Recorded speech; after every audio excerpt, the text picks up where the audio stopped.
First time walking into the wizarding world of Harry Potter Ministry of Magic, and just look at the size of this portal to start with. Love the wand at the very top and the little nods and details like the time turner right when you go in. This is stunning, like just right away, automatically stunning.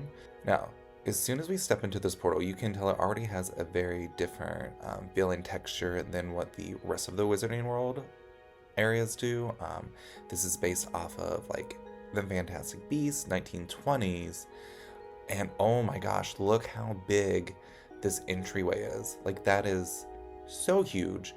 These buildings I think are anywhere from like 70 to 80 plus feet, so they really went to scale with this.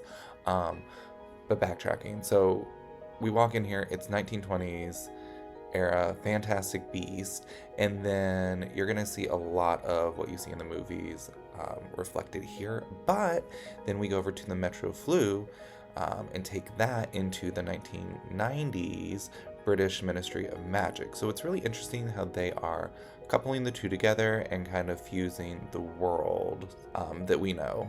And from the Fantastic Beast, you're gonna see the circus is in town. So the Cirque Arcanus or Arcanus, I don't know how exactly you say that, and it probably sounded the same, is the only like live entertainment show here other than the real actors, and then the Battle at the Ministry ride. So this portal has one show and one ride as of now, but it's got a lot of other fun details. So let's go on and hit the Metro Flu and check out the Battle of the Ministry. All right, so since we were there, there is now the Express Pass that you can apply to this ride, which is awesome. We were lucky enough to kind of hop in here and be like a 40-minute wait, but this ride can get pretty long. It can get up to like 120, 160 minutes. It's very detailed. It makes you feel like you are going to the Metro Flu, and they spent a lot of money and time on this. Now, for this ride, you do need to be a minimum height of 40 inches. There is child swap available. There is a single rider line that can always be at capacity, and then there is motion simulation. So if you get like car sick or like motion sickness, this could affect you. All right, very cool. We get to walk through the Flu entrance and all this green smoke comes around us. And can you just look at the scale of this on the inside? Like, yes, the outside was really cool, all the buildings, but inside here, like, you can't even see the amount of texture and detail on these bricks and all the detail finishes. Like, it just looks like they took this off of the movie set and put it into this land. Now, I do know that some people don't want to wait for this ride because it can get very long and they just want to see the inside. You are able to do that. There's a lot of like roping and pathways through here, and you will also exit the same way once you're done with the ride. So you'll come back through this area, but you'll exit through the other side of the Metro Flu. So if you are wanting just to kind of see the inside, you should be able to get in, just look around and then go out. You'll probably be in one of the separate barred off areas. Now, something cool about this is you have all this green brick, and then you're gonna go into the purple brick, and then you'll go into the pink brick, which is where Dolores Umbridge is, little house elf is, and you'll see some of her stuff, her cat portraits, and you'll get to hear a little bit about what is going on. Dolores' house elf, which is Higgledy, was created specifically for this attraction. So she is not in the actual lore book movie. She is made just for this, and she's so cool. Now, I will tell you, the bricks kind of help you see where you are in line. Green is going to be furthest away. Purple, I would say, is towards the middle, getting closer to the end. And once you hit the pink, you're like good to go. You're so close to getting on the ride. When you're walking through here, they have done a great job of adding Easter eggs, story, little things that's going to keep you entertained while you are waiting to get on this ride.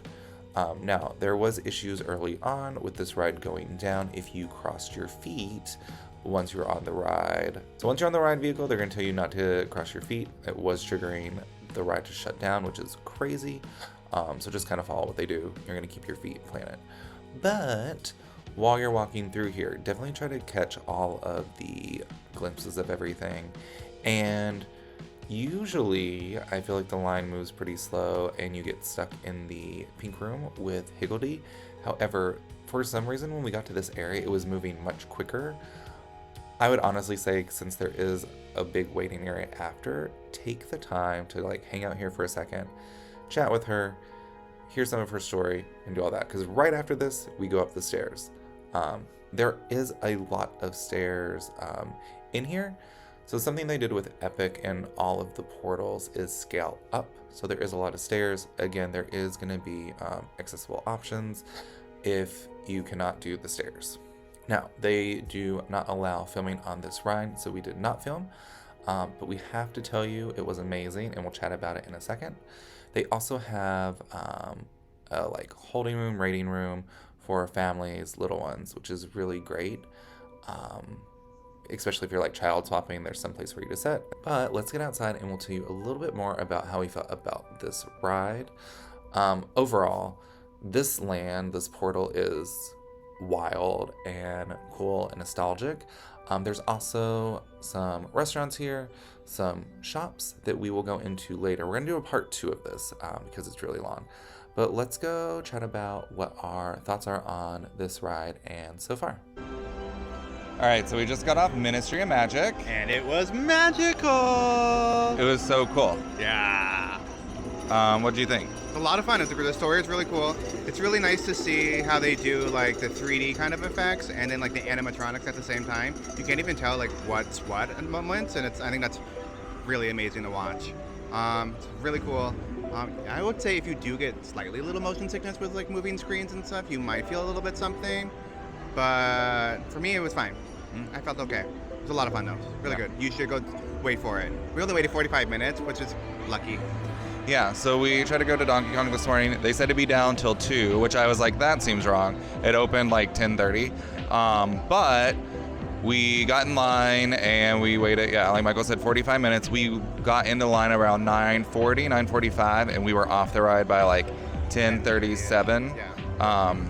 And they had people already inside the queue, like in the inside portion. We were on the outside before you entered through the Metro Flu. And so we waited out there for maybe like 10 minutes, and then they slowly let people go in more, and then you can see the whole inside of the Ministry of Magic. Yeah, and the ride portion, I will say the animatronics were really good. Like somebody was like, are those actors in there? And then the screens, for some reason, like my eyes had a hard time like focusing on some of them. Like it kind of hurt. I do get motion sickness a little bit. It typically doesn't happen on rides. I didn't get really motion sick, but there was like a little, like that feels weird. I feel like there's like a lot going on because like the scenery kept moving around, and then you're like also watching like the things that are happening in front of you, and the background was doing a lot of things. So I think that's why, because I know I felt like there were moments like I don't know what I'm staring at, and all of a sudden everything like started spiraling when I'm like, oh wait, it's supposed to spiral. So now I get it. Yeah. Overall, great ride. Highly check it out. Again, usually the wait, like after we started, it was 180 minutes, and we were just walking into the purple room. So there's going to be green, purple, and pink. Once you're through like the purple or to the purple, it's pretty smooth sailing. Yeah. And they do have a single rider's line. It will hit capacity if there is time left in the day and space. We're going to try it out. And that's it for this week. Thanks for watching. We are going to come back with a part 2 very shortly. So make sure you hit that subscribe or follow button so you get notified when that video drops. Make sure you like this video, share it with your friends, and if you are interested in the Battle of the Ministry or the Wizarding World Ministry of Magic, go on and comment down below. Let us know what you think of it, what you're excited for, what you're not excited for. And that's all we have for you. So have a magical day, and we'll see you later. Bye.